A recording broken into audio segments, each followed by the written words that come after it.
Hello, and welcome to my YouTube channel, Reading Little Blue Books, out loud, while stoned.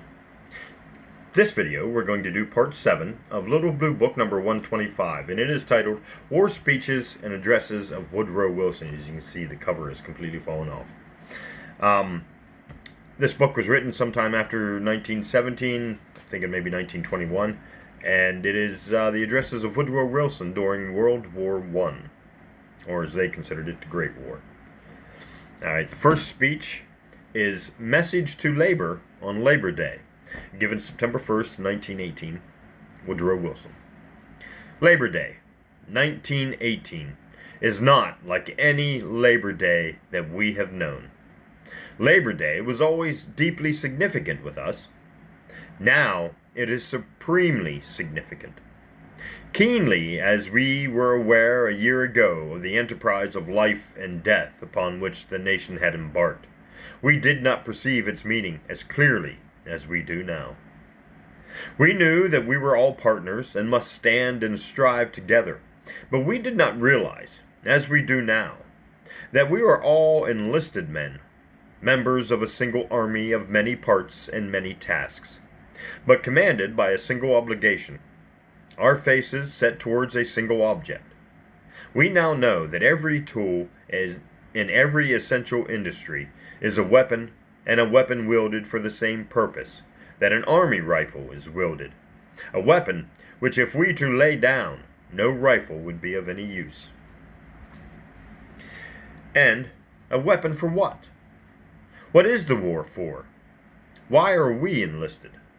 Why should we be ashamed if we were not enlisted? At first, it seemed hardly more than a war of defense against the military aggression of Germany.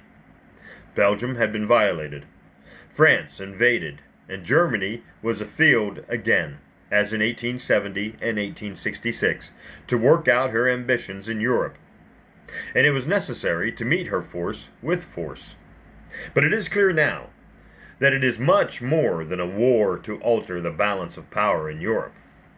Germany, it is now plain, was striking at what free men everywhere desired and must have: the right to determine their own fortunes, to insist upon justice, and to oblige governments to act for them, and not for the private and selfish interest of a governing class.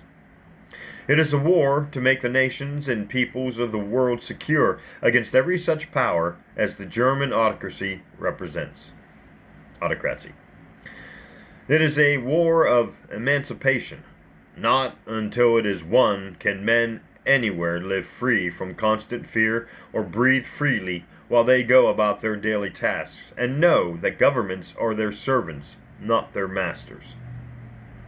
This is, therefore, the war of all wars, which labor should support with all its concentrated power. The world cannot be safe. The men's lives cannot be secure.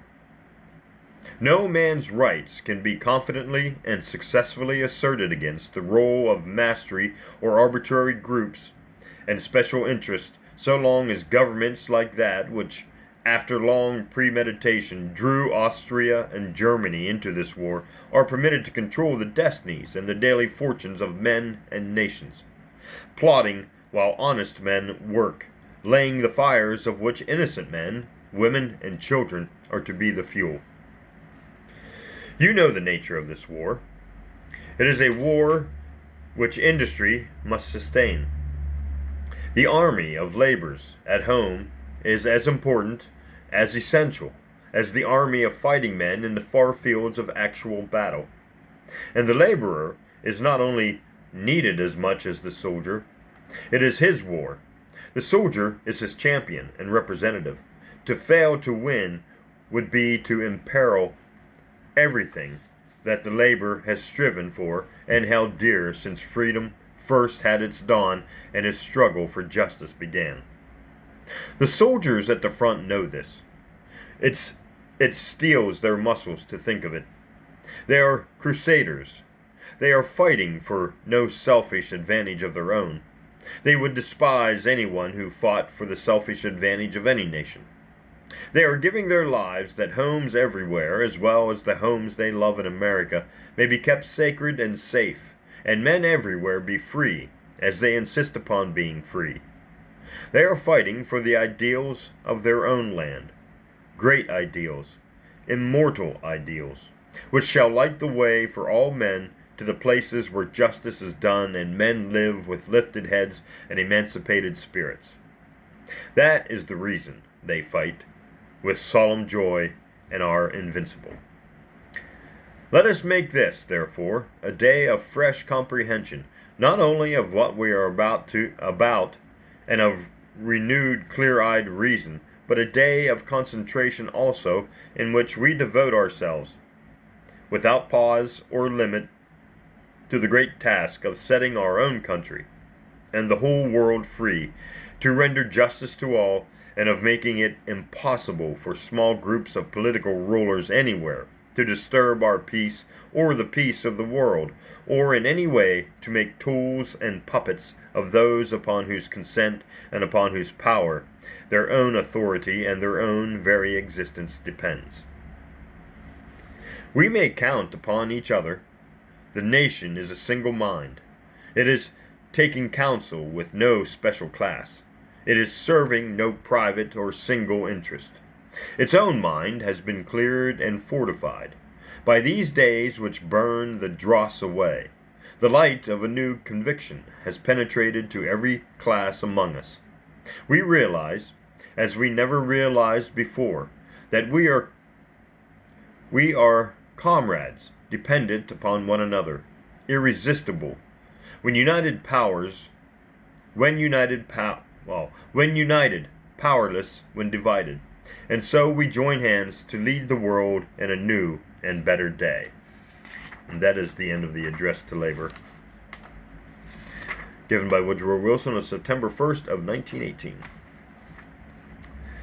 Next is Address in New York opening the Fourth Liberty Loan, September 27th of 1918. I'm wondering what the Fourth Liberty Loan is. Sounds like a bank. I am not here to promote the loan.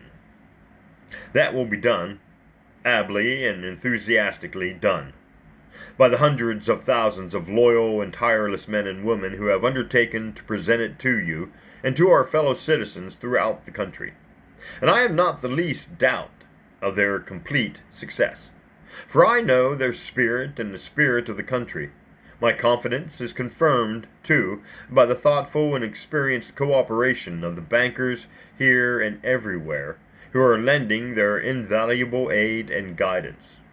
I have come, rather, to seek an opportunity to present to you some thoughts which I trust will serve to give you, in perhaps fuller measure than before, a vivid sense of the great issue involved, in order that you may appreciate and accept, with added enthusiasm, the grave significance of the duty of supporting the government by your men and your means to the utmost point of sacrifice and self-denial.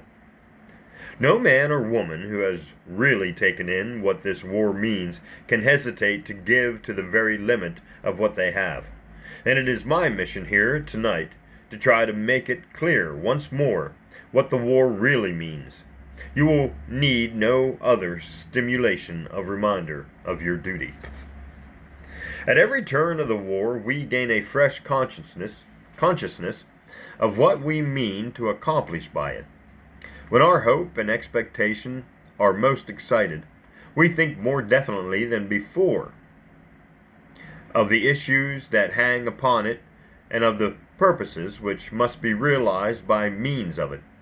For it has positive and well-defined purposes, which we did not determine and which we cannot alter. No statesman or assembly created them. No statesman or assembly can alter them.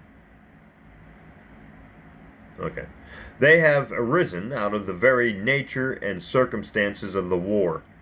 The most that statesmen or assemblies can do is to carry them out or be false to them. They were perhaps not clear at the outset, but they are clear now. The war has lasted more than 4 years, and the whole world has been drawn into it. The common will of mankind has been substituted for the particular purposes of individual states. Individual statesmen may have started the conflict, but neither they nor their opponents can stop it as they please. It has become a people's war, and peoples of all sorts and races of every degree of power and variety of fortune are involved in its sweeping process of change and settlement. We came into it when its character had become fully defined, and it was plain that no nation could stand apart or be indifferent to its outcome. The challenge drove to the heart of everything we cared for and lived for. The voice of the war had become clear and gripped our hearts. Our brothers from many lands, as well as our own murdered dead under the sea, were calling to us, and we responded fiercely and of course. The air was clear about us. We saw things in their full, convincing proportions as they were, and we have seen them with steady eyes and unchanging comprehension ever since. We accepted the issues of war as fact, not as any group of men either here or elsewhere had defined them, and we can accept no outcome which does not squarely meet and settle them. Those issues are these. Shall the military power of any nation or group of nations be suffered to determine the fortunes of people over whom they have no right to rule except the right of force? Shall strong nations be free to wrong weak nations and make them subject to their purpose and interests? Shall peoples be ruled and dominated, even in their own internal affairs, by arbitrary and irresponsible force, or by their own will and choice? Shall there be a common standard of right and privilege for all peoples and nations, or shall the strong do as they will, and the weak suffer without redress? Shall the assertion of right be haphazard and by casual alliance, or shall there be a common concert to oblige the observance of common rights? No man, no group of men, choose these to be the issue of the struggle. They are the issues of it, and they must be settled by no arrangement or compromise or adjustment of interest, but definitely and once for all, and with a full and unequivocal acceptance of the principle that the interest of the weakest is as sacred as the interest of the strongest. This is what we mean when we speak of a permanent peace. If we speak sincerely, intelligently, and with a real knowledge and comprehension of the matter we deal with, we are all agreed that there can be no peace obtained by any kind of bargain or compromise with the governments of the Central Empires, because we have dealt with them already, and have seen them deal with other governments that were parties to the struggle at Brest-Litovsk, at Brest-Litovsk, and Bucharest. They have convinced us that they are without honor and do not intend justice. They observe no covenants, accept no principle, but force and their own interest. We cannot come to terms with them. They have made it impossible. The German people must by this time be fully aware that we cannot accept the word of those who forced this war upon us. We do not think the same thoughts or speak the same language of agreement. It is of capital importance that we should also be explicitly agreed that no peace shall be obtained by any kind of compromise or abatement of the principles we have avowed as the principles for which we are fighting. There should exist no doubt about that. I am therefore going to take the liberty of speaking with the utmost frankness about the practical implications that are involved in it. It is indeed and in truth the common object of the governments associated against Germany, and of the nations whom they govern, as I believe it to be, to achieve by the coming settlements a secure and lasting peace. It will be necessary that all who sit down at the peace table shall come ready and willing to pay the price, the only price that will procure it, and ready and willing also to create in some virile fashion the only instrumentality by which it can be made certain that the agreement of the peace will be honored and fulfilled. The price is impractical justice. The price is impartial justice in every item of the settlement, no matter whose interest is crossed, and not only impartial justice, but also the satisfaction of the several peoples whose fortunes are dealt with. That indispensable instrumentality is a league of nations formed under covenants that will be efficacious. Without such an instrumentality, by which the peace of the world can be guaranteed. Peace will rest in part upon the word of outlaws, and only upon that word. For Germany will have to redeem her character, not by what happens at the peace table, but by what follows. And as I see it, the constitution of that League of Nations, and the clear definition of its objects, is in a sense the most essential part of the peace settlement itself. It cannot be formed now. If formed now, it would be merely a new alliance confined to the nations associated against a common enemy. It is not likely that it could be formed after the settlement. It is necessary to guarantee the peace, and the peace cannot be guaranteed as an afterthought. The reason, to speak in plain terms again, why it must be guaranteed is that there will be parties to the peace whose promises have proved untrustworthy, and means must be found in connection with the peace settlement itself to remove that source of insecurity. It would be folly to leave the guarantee to the subsequent voluntary action of the governments we have seen destroy Russia and deceive Romania. But these general terms do not disclose the whole matter. Some details are needed to make them sound less like a thesis and more like a practical program. These, then, are some of the particulars, and I state them with the greater confidence, because I can state them authoritatively as representing this government's interpretation of its own duty with regard to peace. First, the impartial justice meted out must involve no discrimination between those to whom we wish to be just and those to whom we do not wish to be just. It must be a justice that plays no favorites and knows no standard, but the equal rights of the several peoples concerned. Second, no special or separate interest of any single nation or any group of nations can be made the basis of any part of the settlement which is not consistent with the common interest of all. Third, there can be no leagues or alliances or special covenants and understandings within the general and common family of the League of Nations. Fourth, and more specifically, there can be no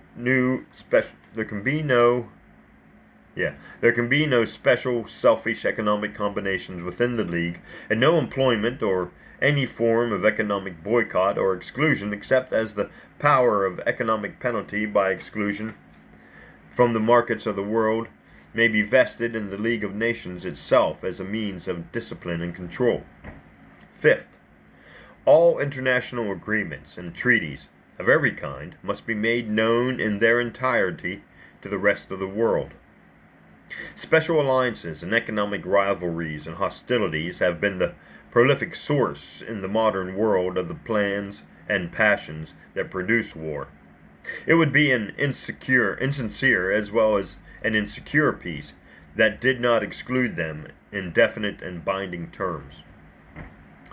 The confidence with which I venture to speak for our people in these matters does not spring from our traditions merely and the well-known principles of international action which we have always professed and followed.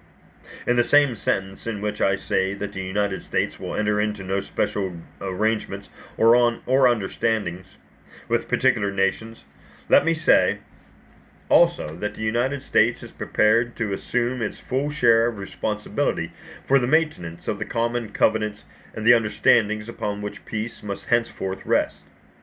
We still read Washington's immortal warnings, warning against entangling alliances, with full comprehension and an answering purpose. But only special and limited alliances entangle, and we recognize and accept the duty of a new day, in which we are permitted to hope for a general alliance which will avoid entanglements, and clear the air of the world for common understandings and the maintenance of common rights. I have made this analysis of the international situation, which the war has created, not, of course, because I doubted whether the leaders of the great nations and peoples with whom we are associated were of the same mind and entertained a like purpose, but because the air every now and again gets darkened by mists and groundless doubts and mischievous pervasions of counsel, and it is necessary once and again to sweep all the irresponsible talk about peace, intrigues, and weakening morale and doubtful purpose on the part of those in authority utterly, and if need be, unceremoniously aside, and say things in the plainest words that can be found, even when it is only to say over again what has been said before, quite as plainly, if in less varnished terms. As I have said, neither I nor any other man in government authority created or gave form to the issues of this war. I have simply responded to them with such vision as I could command. But I have responded gladly and with a resolution that is given warmer and more confident as the issues have grown clearer and clearer. It is now plain that they are issues which no man can pervert unless it be willfully. I am bound to fight for them, and happy to fight for them as time and circumstance have revealed them to me as to all the world. Our enthusiasm for them grows more and more irresistible, and they stand out in more and more vivid and unmistakable outline. As the forces that fight for them draw into closer and closer array, organize their millions into more and more unconquerable might, as they become more and more distinct to the thought and purpose of the peoples engaged, it is the peculiarity of this great war that while statesmen have seemed to cast about the definitions of their purpose and have sometimes seemed to shift their ground and their point of view, the thought of the mass of men whom statesmen are supposed to instruct and lead has grown more and more unclouded, more and more certain of what it is that they are fighting for. National purposes have fallen more and more into the background, and the common purpose of enlightened mankind has taken their place. The counsels of plain men have become, on all hands, more simple and straightforward, and more unified than the counsels of sophisticated men of affairs, who still retain the impression that they are playing a game of power and playing for high stakes. That is why I have said that this is a people's war, not a statesman's. Statesmen must follow the clarified common thought or be broken. I take that to be the significance of the fact that assemblies and associations of many kinds, made up of plain workaday people, have commanded almost every time that they came together, and are still demanding that the leaders of their governments declare to them plainly what it is, exactly what it is, that they are seeking in this war, and what they think the items of the final settlement should be. They are not yet satisfied with what they have been told. They still seem to fear that they are getting what they ask for only in statesmen's terms, only in the terms of territorial arrangements and divisions of power, and not in the terms of broad-visioned justice and mercy and peace and the satisfaction of those deep-seated longings of oppressed and distracted men and women and enslaved peoples that seem to them the only things worth fighting for that engulfs fighting a war for that engulfs the world. Perhaps statesmen have not always recognized this changed aspect of the whole world of policy and action. Perhaps they have not always spoken in direct reply to the questions asked because they did not know how searching these questions were, and what sort of answers they demanded. But I, for one, am glad to attempt the answer again and again in the hope that I may make it clear and clearer that my one thought is to satisfy those who struggle in the ranks and are, perhaps above all others, entitled to a reply whose meaning no one can have any excuse for misunderstanding if he understands the language in which it is spoken, or can get someone to translate it correctly into his own. And I believe that the leaders of the governments with which we are associated will speak as they have occasion, as plainly as I have tried to speak. I hope that they will feel free to say whether they think that I am in any degree mistaken in my interpretation of the issues involved, or in my purpose with regard to the means by which a satisfactory settlement of those issues may be obtained. Unity of purpose and of counsel are as imperatively necessary in this war as was unity of command in the battlefield, and with perfect unity of purpose and counsel will come assurance of complete victory. It can be had in no other way. Peace drives can be effectively neutralized and silenced only by showing that every victory of the nation associated against Germany brings the nations nearer the sort of peace which will bring security and reassurance to all peoples, and make the recurrence of another such struggle of pitiless force and bloodshed forever impossible, and that nothing else can. Germany is constantly intimating the terms she will accept, and always finds that the world does not want terms. It wishes the final triumph of justice and fair dealings. That is the end of the loan address. Let me get back here to the beginning. Well, that was a long one too. Address in New York, opening the Fourth Liberty Loan, given September 27th, 1918. And let's see how much we have here. Yep.